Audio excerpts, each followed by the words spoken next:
The one Shauna likes is the bridge builder, where he goes across, the old guy says, look, he said, what are you doing? You've already gotten across that chasm. I'm building it for the young man who's coming along behind me, and I want him to have a way across the bridge.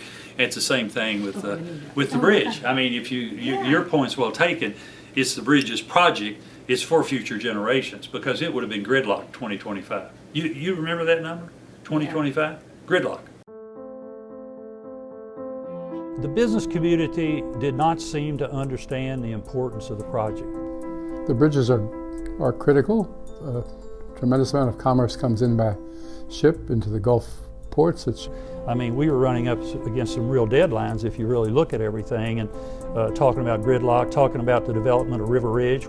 You know, having grown up literally from the time that the Jefferson Freeway, before it became the Gene Snyder, was being built, the East End Bridge was always an issue. And the thought that was expressed by people throughout the community on both sides of the river was that, you know, these are never going to be built.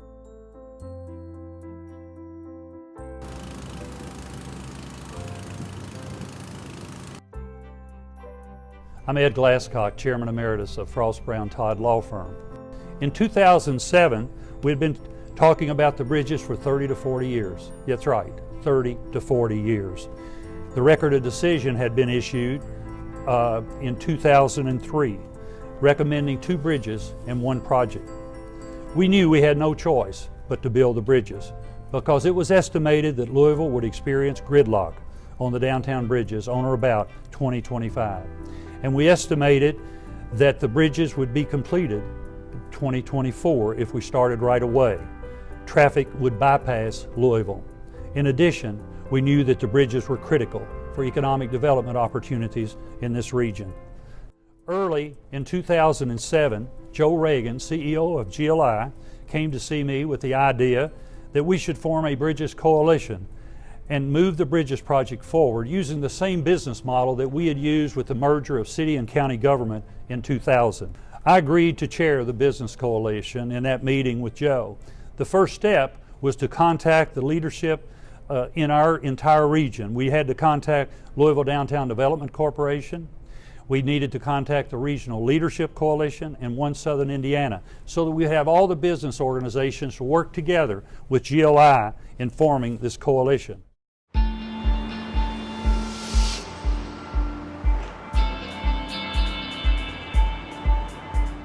I first got involved with it through One Southern Indiana. I was fortunate enough to be involved to help create One Southern Indiana. That would have been in late 2005, early 2006. And originally the Bridges project was part of our strategy draft that we developed in 2006. So my first involvement with it really starts then, and that's when I realized how important it was, and that's when I really leaned in. So the Ohio River Bridges project was a $4 billion project when we began to work on it. And the challenges started with the lack of commitment and resolve to actually build the entire project as fast as possible. So the first thing that was done, and it was done over many years and with many wonderful people working together, is build relationships of trust. It needed first and foremost to have relationships between the Southern Indiana and the Louisville, Kentucky business community, between the public sector and the private sector, and to begin to through those relationships, create the resolve to actually get the project done. We were beginning to believe the project would never get built, so we had to determine a way to put ourselves out there, to volunteer, to help create, at that time, what was ultimately became the Ohio River Bridges Coalition, which I was fortunate to have the opportunity to co-chair that with Ed Glasscock. I was actually working at the Courier-Journal and got a call one day from Joan Ream, who wanted me to meet with Ed and Joe Reagan. They were interested in somebody to help them with an effort to get the bridges going again. The coalition's role was really to advocate for the project and to engage supporters. And it was also to help solve big challenges, like the financing plan and the construction schedule. And really working with decision makers at all levels of government to help them move the project along and find a way to solve these challenges, and to show a lot of community support for it. You can't get a big project built if there's not local, strong support behind it.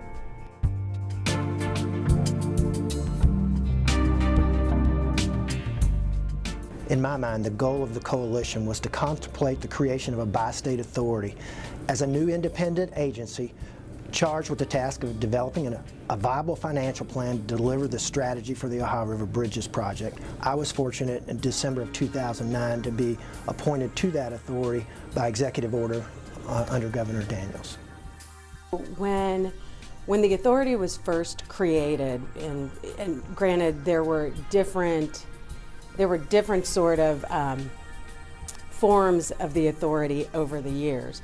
You know, you hear people talk about stuff that went on in the 90s and stuff that went on in the 80s.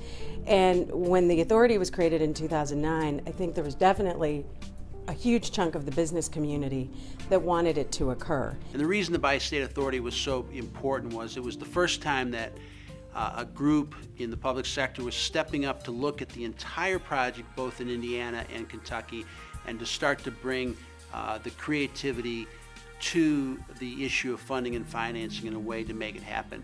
At the same point in time, what became really interesting is you would have a lot of people who behind the scenes would say, we have to get this project done, but they weren't willing to go on the record. And I think that one of the benefits of moving the project forward to this point in 2009 and 2010 is really the fact that I think it gave people a forum to say, you know, we're going to move forward on this. But at the same point in time, you also had your opponent groups and everything else, and there was a lot of debate.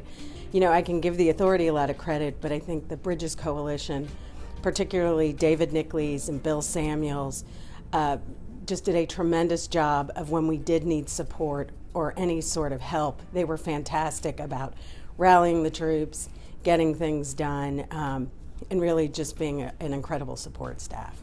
I can remember when Governor Daniels asked me to co-chair the what would become the Ohio River Bridges Authority. We met one time as 7 individuals from Indiana as appointed by Governor Daniels. And I can remember talking in that room, it was at the YMCA over in New Albany, and I said, we will never meet this way again. We'll never meet as an Indiana delegation, because from this point forward, we'll only be one authority looking for the answers to get this project built. The individuals that were in that room that day were Pat Byrne, David Thorpe, Diane Fisher, Lisa Kobe, Jerry Finn, Steve Schultz, which would later be asked by Governor Beshear and Governor Daniels to be the executive director for the Bridges Authority. Later on, Pete King, an attorney out of Columbus, was asked by Governor Daniels to be a part of the Bridges Authority and graciously said yes. The original members of the authority from Kentucky included Sandra Frazier, Charles Buddige, Charlie Moyer, Ben Richmond, Joe Reagan, Joe Prather, Luther Deaton, and Jamie Fipke. I think the most important thing that the Bi-State Authority did is to have passed a strategy, you know, have actually created a vision and a strategy to build 2 bridges, rework Spaghetti Junction, and build it as fast as possible with a fiscally sound plan. The tale of 2 bridges in my world started in 2009. I worked for Indiana Governor Mitch Daniels as a transportation policy advisor. What became clear was that this project was bigger than us. It was bigger than the Indiana state government. It was bigger than those citizens who were vested to represent Indiana. In fact, and I think this is true with the Kentucky team as well, they bonded very quickly, recognizing that unless everyone was on board, this project would not succeed. At least the East Bridge was planned in 1959, and it was the last link in the Eisenhower plan for national transportation. So it was slow to get going, but it's critically important, and I'm happy that it's underway today.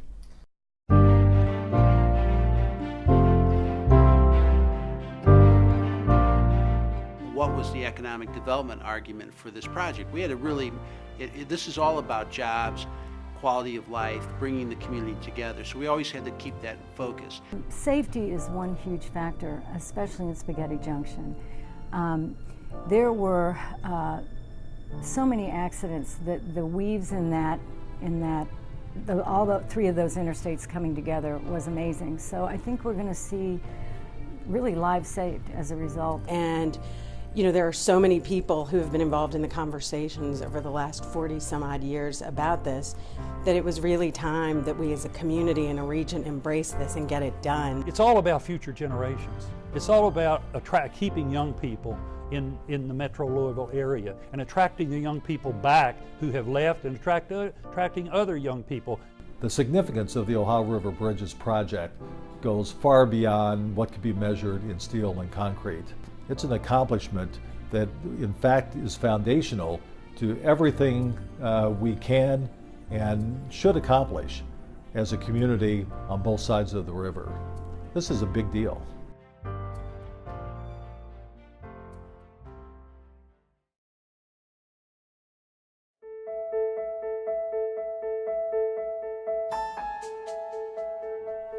When we look at these beautiful Ohio River bridges, we should remember that they symbolize a future for our community. A region that embraces progress and change to stay competitive, to keep and attract good jobs in an ever-changing world. It will be years before the transformation represented by this project will be fully understood by this community.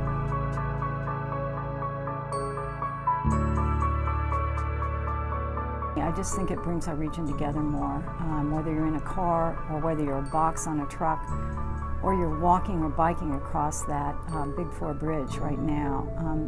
It's just uplifting in every way. I think it's a time to be joyous about the completion of these projects, and I must say the construction has been amazing. To see the competence of the people working on those and the wonderful structures that have been created. This project is a testament to leadership. When you combine leadership with cooperation and trust, it's an extraordinary achievement and one that we can only hope to replicate. It's really a symbol of what we can do, and hopefully that we'll embrace other infrastructure projects in the same way. Transportation modes are going to change. The future of transportation is changing. The river will be there. We don't give up. We never give up. We have setbacks from time to time, but you never give up, and that's why we're successful.